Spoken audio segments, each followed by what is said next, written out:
réew mi bañ naa dootuñu nangu kenn noot ñu réew mi bañ naa déet réew mi bañ naa déedéet dootuñu fe nangu bu mu jaam réew mi bañ naa dootuñu nangu kenn noot ñu réew mi bañ naa déet réew mi bañ naa déedéet dootuñu fe nangu bu mu jaam. Bonsoir, nous vous réitérons nos salutations à tous et à toutes et commençons ces propos par des mots de remerciement. Remerciement par rapport à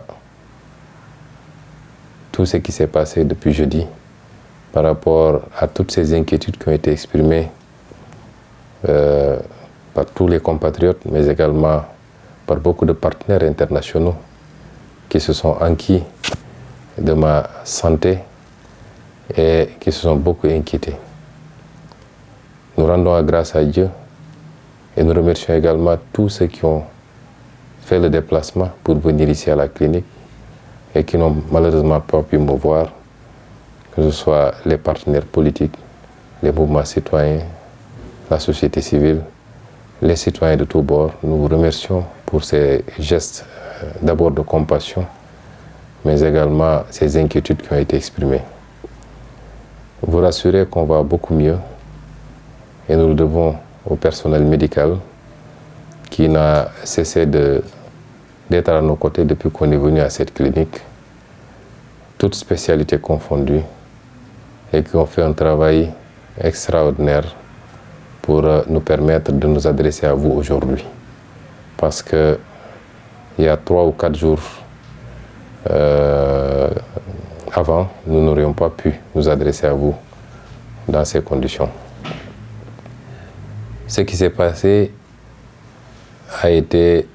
s'est passé au vu et au su de tout le monde.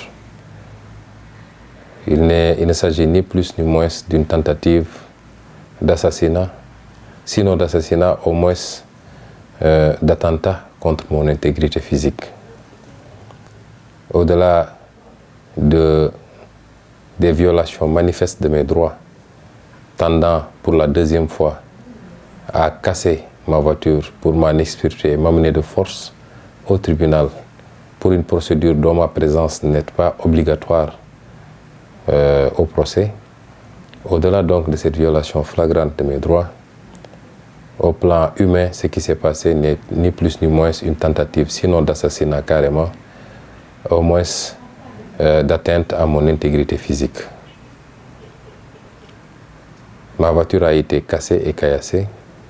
J'ai été brutalisé, mais le pire, c'est que les agents de la police et de la BIP particulièrement m'ont aspergé d'un liquide à bout portant, un liquide extrêmement toxique qui produit des effets aussi bien respiratoires, des effets au niveau des yeux également, de la vue donc, des effets cutanés au niveau de la peau, mais également des effets au niveau de l'appareil digestif.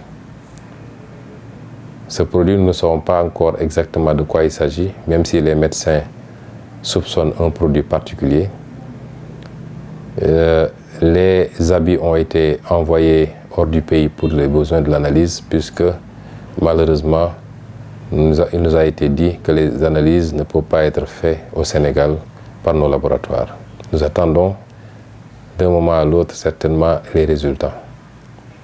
Rien ne justifie cette brutalité, si ce n'est une volonté de me nuire physiquement. Et ce n'est pas la première fois que cela arrive. Et cerise sur le gâteau, il m'a été refusé, aux circonstances aggravantes du moins, il m'a été refusé l'accès d'une ambulance la nuit pour pouvoir venir me prendre de chez moi et m'emmener à la clinique. Ce qui est extrêmement grave. Depuis quelques jours, nous sommes ici à la clinique et nous avons bénéficié de soins de la part de plusieurs spécialistes, ce qui nous a permis de nous sentir beaucoup mieux. Nous remercions donc tout ce personnel médical. Beaucoup d'entre vous ont parlé d'évacuation sanitaire pour que nous puissions nous rendre à l'extérieur et bénéficier pas forcément d'une meilleure expertise, mais de plateaux médicaux beaucoup plus élevés. Je vous remercie pour cette sollicitude. Je vous remercie pour les soucis que vous faites pour moi. Mais je considère qu'une évacuation sanitaire ne peut pas être à l'ordre du jour pour deux raisons. La première, c'est que nous faisons confiance au personnel médical sénégalais qui est très compétent et qui est en train de faire un travail. Si ce personnel médical considérait un mois ou un autre que la situation exigeait une évacuation, nous examinerons évidemment cette possibilité. Mais pour le moment, nous sommes entre de bonnes mains et nous nous faisons traiter. La deuxième raison est d'ordre politique. Chers compatriotes, le combat se déroule ici au Sénégal.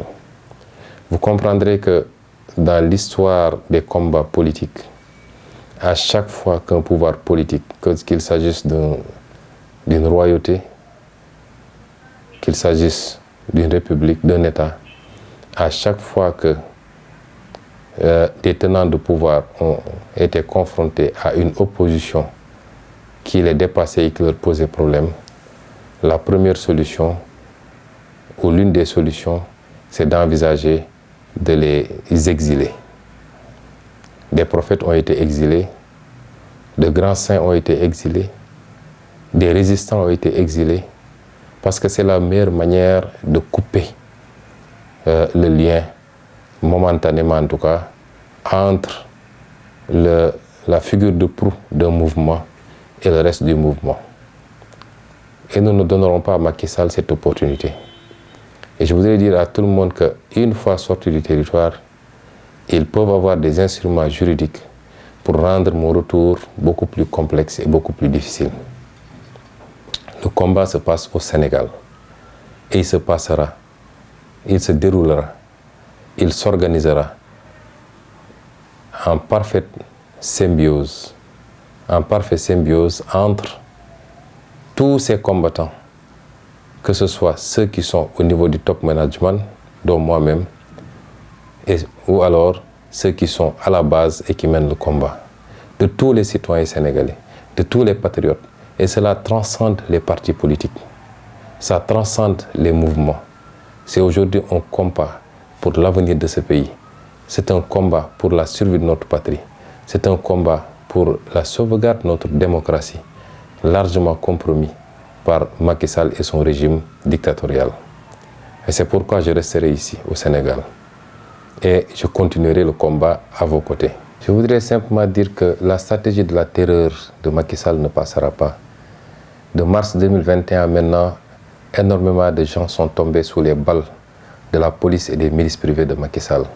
Aujourd'hui encore, à Bignona, dans le sud du pays, un jeune garçon a été fortement abattu d'une balle à la tête par les forces de défense et de sécurité.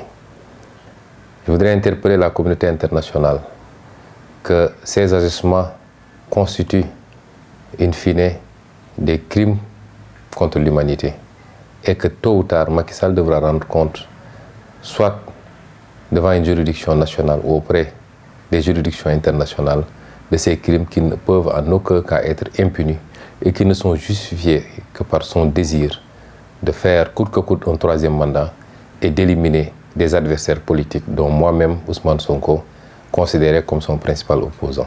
Ce qui s'est passé est très grave et je dis à Macky Sall de prendre sous toutes ses dispositions s'il est prêt à attenter à ma vie, parce qu'à chaque fois, je lui opposerai la même résistance à chaque fois qu'il voudra violer mes droits les plus élémentaires et à chaque fois qu'il voudra procéder à une brutalité policière pour m'imposer soit un circuit, une trajectoire à suivre ou alors m'enfermer chez moi. Et c'est pourquoi j'en appelle à tout le monde, à tout le peuple sénégalais. Et j'en appelle également à tous les partenaires du Sénégal. Parce que ce qui se passe au Sénégal nous amènera forcément vers des lendemains très incertains. Nous ne reculerons pas. Nous mènerons la bataille jusqu'au bout. Coûte ce que ça devra coûter, Mais nous n'accepterons pas que Macky Sall et son petit groupuscule, extrêmement minorisé au Sénégal, nous imposent leur dictat. Je vous remercie pour votre aimable attention. réew mi bañ na dootuñu nangu kenn noot ñu réew mi bañ na déet réew mi bañ na déedéet dootuñu fe nangu bu mu jaam réew mi bañ na dootuñu nangu kenn noot ñu réew mi bañ na